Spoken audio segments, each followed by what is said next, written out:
बोल श्री कृष्ण भगवान की जय। 6 अध्याय हमारे खत्म हो गए हैं। 6 अध्याय मैंने पढ़ दिए और आपने 6 अध्याय गीता के सुन लिए हैं। आपने गीता का पाठ किसा लगा है कमेंट करके बताइए और मेरे चैनल ने सब्सक्राइब कर दियो, लाइक कर दियो और कमेंट कर दियो। अगर आपने पूरी गीता पढ़नी है तो सब्सक्राइब कर दियो, क्योंकि सब्सक्राइब करे पाछा आपके द्वारा नोटिफिकेशन आ जाएगी, आप न पता लग जाएगा भाई अगला अध्याय आ गया है। तो आपने गीता किसी लगा कमेंट करके जरूर बताइए। तो 7वां अध्याय की बारी है हमारी। 7वां अध्याय में शुरू करूँ। बोलो श्री कृष्ण भगवान की जय। श्री भगवान बोले, चित राखो चरणाविंद भगवत भगवत भक्ति को पाए, एक टेक ढिलत नहीं यह विधि योग कमाए। हे अर्जुन, मेरे आश्रम में योगधार मेरा आश्रम आश्रम क्या है जो ये कहे कि हे प्रभु श्री कृष्ण भगवान जी, मैं तो योग करके तेरे नाम के साथ जुड़ा हूँ, उसमें तेरी इच्छा तेरी कृपया है, मैं अपने आप से नहीं जुड़ा। यह विधि समली समझ के पाया, योग का राह तुम्हारी कृपया से चितित वही सच्चे बेप्रवाह है। हे अर्जुन, मेरे योग जानने के प्रसाद से तिनको जो ज्ञान उपजे है सो ज्ञान मैं तुझको कहता हूँ, जिसे जानकर फिर जानने के लिए कुछ विशेष नहीं रहता। इस दुनिया में कोई एक ही विरला पुरुष ऐसा होता है जो विरकत होता है। जितने भी विरकत होते हैं उनमें भी कोई एक मुक्ति पद को प्राप्त होता है, और जितने मुक्त होते हैं उनमें भी कोई विरला ही मेरी महिमा के ज्ञान को पहचानता है। अतः मैं तुझे अपनी महिमा बताता हूँ। हे अर्जुन, जल तेज आयु पृथ्वी आकाश और मन बुद्धि तथा अहंकार, ये 8 प्रकृति कही गई हैं। उनकी उत्पत्ति मेरी माया से होती है। ये 8 शरीरधारियों के भीतर भी और बाहर भी देह में इनकी क्या स्थिति है, अभी है सुन। धरती का अंश मास है, जल का अंश लहू है, वायु का अंश श्वास है, तेज का अंश अग्नि है जो अदर में अन्न को पचाती है, आकाश का अंश पोलापन है, तथा मन बुद्धि और अहंकार, ये 8 मेरी माया है। हे अर्जुन, 9वां जो इनमें है वह जीवभूत है। सारा जगत संसार इन्हीं का है। यह जो 84 लाख योनि है यह सब इन्हीं की बनाई है। अब सुन कि मैं कौन हूँ, कैसा हूँ। यह संसार मेरी माया से उत्पन्न है, मेरे ही इन सब को उत्पन्न किया है। मैं ही पालन करता हूँ और मैं ही सहार करता हूँ। मैं सबसे न्यारा हूँ, मुझसे न्यारा अलग कुछ नहीं है। ये सब भूत प्राणी मेरे साथ इसी प्रकार पीरे हुए हैं, इस प्रकार जुड़े हुए हैं जिस प्रकार मनिया माला में पीरी रहती हैं। हे अर्जुन, यह न समझ कि मैंने वासुदेव और देवकी के घर जन्म लिया है। मैं जैसे सारे देह में जहाँ त्वचा हो वहीं पीड़ा होती है, इसी तरह सबके समीप जो दिखता है और सुनाई देता है सब में वह ब्रह्मा में ही हूँ। अब सुन कि सब लोग मेरे आधार कैसे हैं। कुंती नंदन, सब देहधारी जल के आश्रय हैं। जल ही जीव का रस है, इस जल के रस का सेवन करके जीते हैं। जैसे दूध में घी वैसे ही जल में रस है, अतः जल का जीव रस है, जल रस का आधार है और रस मेरा आधार है। सभी लोग चंद्रमा और सूर्य के आधार है, चंद्रमा और सूर्य ज्योति के आधार हैं। वेदों में मेरी महिमा रूप अमृत है। सो ब्रह्मा आदि से लेकर जितने भी वेद पाठी हैं उनका आधार मेरी महिमा, और वेद पाठी वेद के आधार हैं। वेदों का जीवन जीव रूप ओंकार है, अतः वेद ओंकार के आधार हैं और ओंकार मेरे आधार हैं। यह सभी लोग आकाश के आधार हैं और आकाश का जीव शब्द है। आकाश शब्द में मेरे आधार का जीव शब्द है, आकाश शब्द के आधार हैं। सो बल मेरे आधार हैं। सब लोग धरती के आधार हैं, धरती का जीवन गंध है, गंध जो की वासना है, अतः धरती वासना के आधार है, वह वासना मेरा आधार है। ये सब लोक अग्नि के आधार है, अग्नि का जीव तेज है, अग्नि तेज के आधार है और तेज मेरे आधार है। सब भूत प्राणियों का जीवन मैं हूँ, मैं ईश्वर हूँ, जगत का जगत मेरे आधार। मुकुट पिरोए सूत में बने गले का हार, शब्द रूप आकाश में वेद सार ओंकार, गंध आश्रय भूमि के भूमि मम आधार। अग्नि में मैं तेज हूँ, पुरुषों में बलवान, तेजवासियों का रूप सर्वगुणों की खान। सतरजतम गुणवान हूँ, प्रकाश शशिमान, सर्व सृष्टि करता समन समय पूर्ण जान। जितने तपस्वी हैं सब तपस्या के आधार है, तपस्या मेरे आधार है। पुरुषों में मेरे में श्रेष्ठ अर्जुन, सब भूत प्राणियों का बीज तू मुझको जान और सनातन पहले तू मुझको जान। बुद्धिमानों की बुद्धि मैं हूँ, तेजवासियों का तेज मैं हूँ और बलवानों का बल भी मैं ही हूँ। मुझे किसी वस्तु की चाह नहीं है, मैं संपूर्ण हूँ, किसी के साथ मेरा मोह भी नहीं है। हे कुरुवंशी अर्जुन, जो शुभ कर्म का मार्ग है वह भी मैं हूँ। ये जो सतरज और तम 3 गुण है ये सब मेरी ही शक्ति की सत्ता है। यह सब मुझ में नहीं है, मैं उनसे अलग हूँ। त्रिगुण माया महामाया प्रजा मोहत्पन्ते, मोह मगन मूड अंध महाप्रभु में गमनते। दिव्य गुणमयी माया देवी यह रथ कह प्रजा रच, खेल करती दिव्य यह रथ कह। ऐसी माया प्रभु की तरणी कठिन अपार, एवं देव की शरण होए जो जन उतरे पार। जो देवी की शरण देवा की शरण होते हैं, देवी देवता की भगवान की शरण में होते हैं, वो पार उतर जाते हैं। हे अर्जुन, इस माया रूपी संसार से तरने का और कोई उपाय नहीं है। महामूढ़ प्राणी जिन्होंने ईश्वर की शरण नहीं ली, वे सब माया के जाल में फंसे हुए हैं। हे अर्जुन, तिनको ज्ञान माया ने आछाद लिया है और वैसे ही उनके स्वभाव हो रहे हैं। चतुर्भाव मोहे भजे पार्थ कहु बखान, आर्त जिज्ञासु अर्थी ज्ञानी श्रेष्ठ मान। हे अर्जुन, 4 प्रकार के जीव पुण्यात्मा हैं। एक तो रोगी मेरा स्मरण करते हैं, मनुष्य रोग मिटाने के लिए मेरा भजन करते हैं, तिनका रोग गुरु है। एक ज्ञान पाने के लिए मेरा भजन करते हैं, एक अर्थी धनी मन की कामना की पूर्ति के लिए, पुत्र या धन आदि पाने के लिए मेरा स्मरण करते हैं। हे अर्जुन, चौथे ज्ञानी भजन करते हैं। इन सभी में ज्ञानी श्रेष्ठ हैं। सत्य स्वरूप स्वामी प्रभु अविनाशी सदा अनंत सुखदाता, दुख हरण प्रति ऐसे कमल कांत।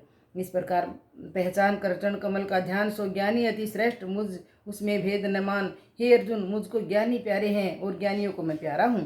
पर यह जो रोगी आदि मुझको सिमरते हैं, इन्हें भी तू बुरा न जान। वे भी बड़े उदार हैं, बड़े श्रेष्ठ हैं जो ईश्वर को सिमरते हैं। पर ज्ञानी तो मेरी आत्मा है। फिर इन ज्ञानियों ने केवल मेरे चरणों के साथ दृढ़ निश्चय बांधा और उन्होंने मुझे ही अपना ठाकुर और ईश्वर माना है। अर्जुन, कई जन्मों की साधना के बाद उनकी बुद्धि निर्मल होती है, तब वह मुझमें जानने योग्य ज्ञान प्राप्त करते हैं। वह ज्ञान कैसा है, क्या है? अब यह सुन। जिन्हें सभी प्राणियों में मैं वासुदेव नजर आता हूँ, ऐसे ज्ञानी महापुरुष महंत कहलाते हैं। पर ऐसे ज्ञानी संसार में दुर्लभ हैं। और जो मुझे त्याग कर संसार में मनुष्य और देवता की उपासना करते हैं, अब उनकी बात सुन। कामना से उनका ज्ञान है, वे कामनाओं की पूर्ति के लिए दूसरे देवता की उपासना करते हैं। जिस देवता की वे उपासना करते हैं, उस देवता के प्रति उनकी श्रद्धा को मैं ही दृढ़ करता हूँ और मैं ही उस देवता में अंतर्यामी होकर मनुष्य को देवता से कामना और दिलाता हूँ। देवता का दिया और नित्य विनाशी नहीं, अनंत है, विनाश हो जाता है। और जिसकी थोड़ी बुद्धि निपट है, वही दूसरे देवताओं की उपासना करते हैं। और ऐसे लोग जो देवता को पूजते हैं, वह उसी देवता के लोक में जा प्राप्त होते हैं और मेरे भगत में परमानंद अविनाशी पद में जा प्राप्त होते हैं। अब आगे सुन। मैं अविनाशी हूँ, एकांती हूँ, किसी से प्रकट नहीं हुआ और किसी ने जाना भी नहीं, किसी ने सुधारा भी नहीं। अपनी कला से मैं आप ही पूर्ण हूँ, मैं अजन्मा हूँ। किंतु दुर्बुद्धि वाले लोग मुझे भी जन्मा अर्थात किसी से प्रकट हुआ समझते हैं, क्योंकि वे मेरे प्रताप को नहीं जानते कि मैं कैसा हूँ। अति उत्तम वह उच्च, प्रभुति समान नहीं कोई, निर्मल निश्चय अति अगम यह प्रताप प्रभु होए। हे अर्जुन, यह बेचारा मनुष्य भी क्या करे? इसका ज्ञान तो मेरी योग माया से ढका हुआ है, इसलिए माया प्रकाश नहीं होने देती। मोह माया महानंद अदम नीच विमोच कहत, अविनाशी अजन्मती है प्रताप लाखत।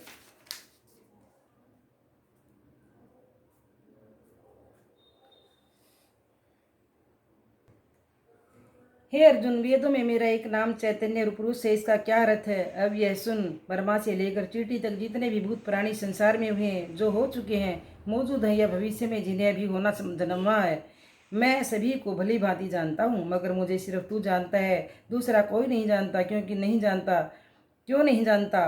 क्योंकि उसकी कामना इंद्रियों में है। वह मोह माया हर्ष शोक में फंसा है। प्रिय वस्तु पाकर खुश होता है और अप्रिय वस्तु पाकर दुखी होता है। ऐसी हर्ष शोक और कलह क्लेश में फंसा है, इसलिए मुझको नहीं पहचानता।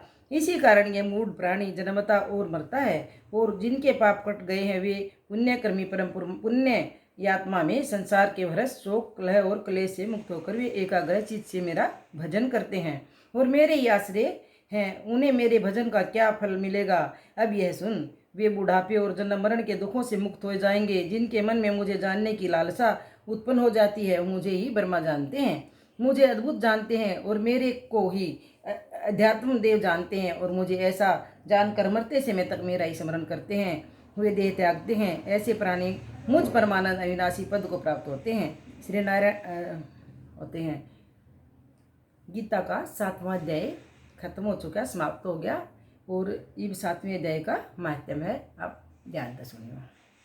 श्री नारायण बोले हैं, लक्ष्मी, अब 7वें अध्याय का माध्यम सुन।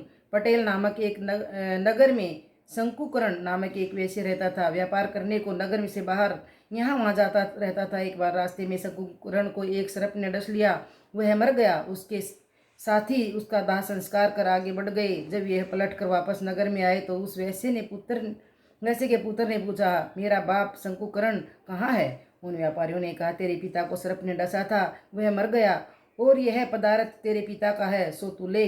इस प्रकार 1 करोड़ रुपया उसे देकर उसकी गति करने को कहा, क्योंकि वह अवगति मरा था। उस बालक ने अपने घर आकर ब्राह्मणों से पूछा कि सर्प के डसने से जो मरे हैं उसकी क्या गति करनी चाहिए। पंडित ने कहा, नारायण बलि कराओ, उड़द के आटे का पुतला बनाकर उसने चुनिया जड़ाओ।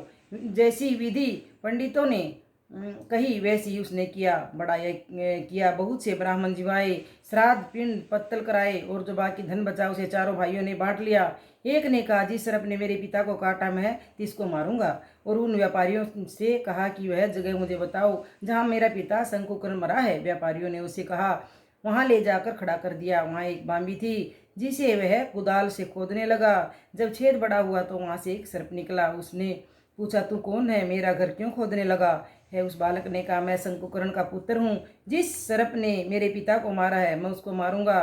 तब उस सर्प ने कहा, हे पुत्र, मैं तेरा पिता हूँ, तू मुझे इस अधः देश से छुड़ा और मुझे मत मार। ये मेरा पूर्व जन्म का कर्म था, सो मैंने भोगा। तब पुत्र ने कहा, हे पिताजी, कोई यत्न बताओ जिसे तुम्हारा उद्धार हो। तब उस सर्प ने कहा, हे पुत्र, किसी गीता पाठी ब्राह्मण को घर में भोजन कराओ, उसकी सेवा और उसके आशीर्वाद से मेरा कल्याण होगा। तब उस बालक ने अपने घर आकर अपनी स्त्री को सब हाल कह सुनाया। तब उसकी स्त्री ने कहा, अवश्य करो, साधुओं को जिमाओ, संतों की सेवा करने से तो उद्धार होता है। तब खोज कर उस नगर में जितने गीता का पाठ करने वाले ब्राह्मण थे सबको बुलाकर श्री गीता जी के 7वें अध्याय का पाठ कराया और उनको भोजन कराया, सेवा प्रदक्षिणा करी, फिर विनय की, हे महापुरुषों, आप आशीर्वाद दो ताकि मेरे पिता शंकुकर्ण का उद्धार होवे और वे अदम देह से छूट जाएं। तब उन साधु ब्राह्मणों ने आशीर्वाद दिया। परिणाम स्वरूप तत्काल वह अदम देह से छूटकर देही प्राप्त कर और विमान पर चढ़कर आकाश मार्ग को जाता हुआ अपने पुत्रों को धन्य धन्य करता है वो करता बैकुंठ धाम में जा प्राप्त हुआ। वो स्वरूपपुरी को चला गया। श्री नारायण जी ने कहा, हे लक्ष्मी, ये 7वें अध्याय का महत्म है जो तूने श्रवण किया है। जो पढ़े सुनेगा सो सदगति पावेगा। बोलो श्री कृष्ण भगवान की जय। ये था वही हमारा गीता जी का 7वां अध्याय और उसका महत्म जो मैंने आपको सुनाया। तो अगर आपने पूरी गीता सुननी है, गीता का पूरा पाठ सुनना है, अगर आपने अच्छा लग रहा है तो मेरे चैनल ने सब्सक्राइब कर दियो और लाइक कर दियो और कमेंट करके बताइयो भाई आपने गीता का पाठ कैसा लगा है। और अगर आपने जैसे सब्सक्राइब करोगे तो आगे की नोटिफिकेशन मिल जाएगी आपने, क्योंकि बेरा लग जाएगा आपने, आगे आड़ा भाग आ गया, अगला अध्याय आ गया है। जाता है मेरे चैनल ने सब्सक्राइब कर दियो, सपोर्ट करो भाई, क्योंकि चलो सब्सक्राइब कर दियो, ठीक है। और बोलो श्री कृष्ण भगवान की जय।